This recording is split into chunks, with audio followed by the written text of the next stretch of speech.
और हमारे यहाँ किस तरह का सिस्टम रहा होगा। अभी तो आप पहले तो ये मानते थे, मेरे जैसे लोग जो आधुनिक शिक्षा में से पढ़कर निकले हैं, कि ये जो रामचरितमानस है या राम की कथा है ये सब कल्पना है। और हमारे देश में ये जो वामपंथी लोग हैं ना, लेफ्टिस्ट, वो बहुत चिल्लाते हैं इसमें क्या धरा है, ये तो सब कपोल कल्पना है। लेकिन अभी उन्हीं के मालिकों ने, यूरोप और अमेरिका के बड़े वैज्ञानिकों ने, जो नासा में काम करते हैं, उन्होंने सिद्ध किया है कि ये सब सत्य है। आपको मालूम है, थोड़े दिन पहले नासा ने कुछ फोटोग्राफ्स रिलीज किए और वो फोटोग्राफ्स भारत के भगवान श्री राम के बनाए हुए समुद्र सेतु के बारे में हैं। मेरे पास भी वो आए हैं। मेरा एक दोस्त नासा में काम करता है, उसने कहा मैं तुम्हें भी भेजता हूं। बहुत सुंदर फोटोग्राफ्स हैं, सैटेलाइट से उतारे गए हैं, कैमरे से नहीं। और उन फोटोग्राफ से पता चलता है कि आज से इतने लाख वर्ष पहले श्री राम जी ने लंका जाने के लिए पुल बनाया था। वो पुल आज भी सुरक्षित है। बस इतना ही अंतर है कि पहले वो समुद्र के ऊपर था, अब समुद्र में नीचे है। नीचे कैसे चला गया? हो सकता है पिछले कुछ लाख वर्षों में 2-4 हजार बार सुनामी आ गया हो, और सुनामी आता है तो मंजिलों मंजिलों बिल्डिंग डूब जाती हैं, तो ये पुल भी डूब गया हो। लेकिन डूबने के बाद भी वो टूटा नहीं है, सुरक्षित है। और फोटोग्राफ्स बताते हैं और वो साफ दिख रहा है। मेरे पास दुर्भाग्य है कि एलसीडी प्रोजेक्टर नहीं आपको दिखाता, मेरे लैपटॉप में ये सभी फोटोग्राफ्स हैं। वो बताता है फोटोग्राफ्स की पत्थर है ना, उनको कीलों से जोड़ा गया है। कीले होते हैं, और कीले इस मेटल के हैं जो लाखों साल में भी पानी में रह के क्षरण नहीं हुए। कहीं कहीं पत्थर के बीच में चूना लगाया गया है, वो साफ दिखता है। सीमेंट कहीं नहीं है, क्योंकि सीमेंट था भी नहीं। तो चूने और कीले से जोड़े हुए पत्थर अभी तक सुरक्षित हैं, टूटे नहीं है। और उससे भी बड़ी बात यह है कि उस पूरे पुल पर क्रैक नहीं है, कहीं भी एक क्रैक भी नहीं है।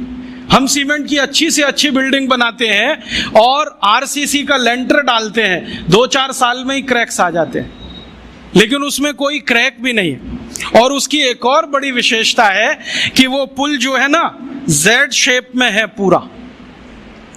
जेड बनाते हैं ना अंग्रेजी का, ऐसे है पुल। अभी जो पुल बनते हैं वो स्ट्रेट लाइन होती है, एक सीधी रेखा में दीवार खड़ी करते हैं तो डैम बन जाता है, वही पुल जैसा हो जाता है डैम की दीवार। वो जो है ना, ऐसे बनाया गया। क्यों? शायद इसलिए कि समुद्र के पानी का प्रेशर बहुत होता हो, तो उस प्रेशर को इक्वली डिस्ट्रीब्यूट करना हो, तो ये शेप सबसे अच्छा है। क्योंकि इसमें कई दीवार आ जाएंगी, हर दीवार पर प्रेशर डिस्ट्रीब्यूट हो जाएगा, तो उसकी लाइफ बढ़ जाएगी। इतनी अकल हिंदुस्तान के लोगों को आज से 8-8.5 लाख साल पहले थी। और जानते हैं इस पुल का डिजाइनर कौन? नल और नील, माने the great great construction engineer Nal और नील, दोनों ने बना दिया पुल।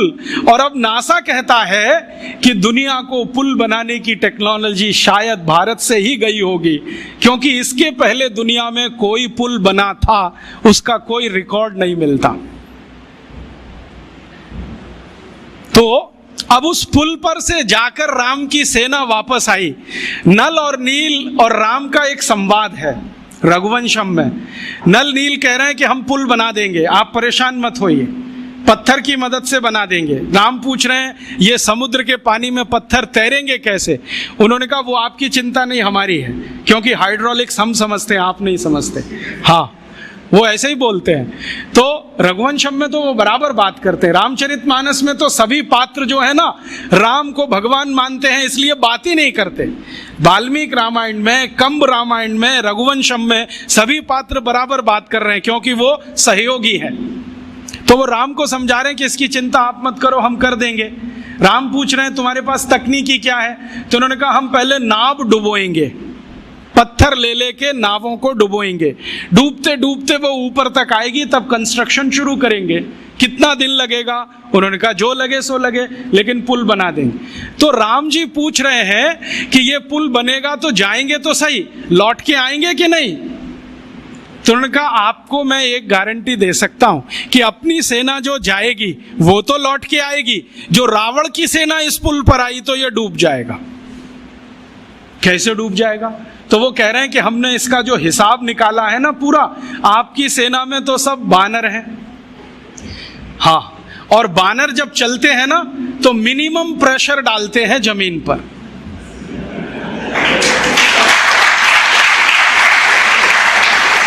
आपने देखा है ना, उनके पंजे भगवान ने कुछ ऐसे बनाए हैं कि उनका जमीन पर पंजे का टिकना बहुत कम दबाव डालता है, और वो ऐसे अद्भुत ऊर्जा के मालिक हैं सब बानर कि जैसे ही पंजा टिका तुरंत जंप कर देते हैं, और वो कंटिन्यू जंप कर सकते हैं। 1 किलोमीटर तक कर सकते हैं, 2 किलोमीटर तक कर सकते हैं।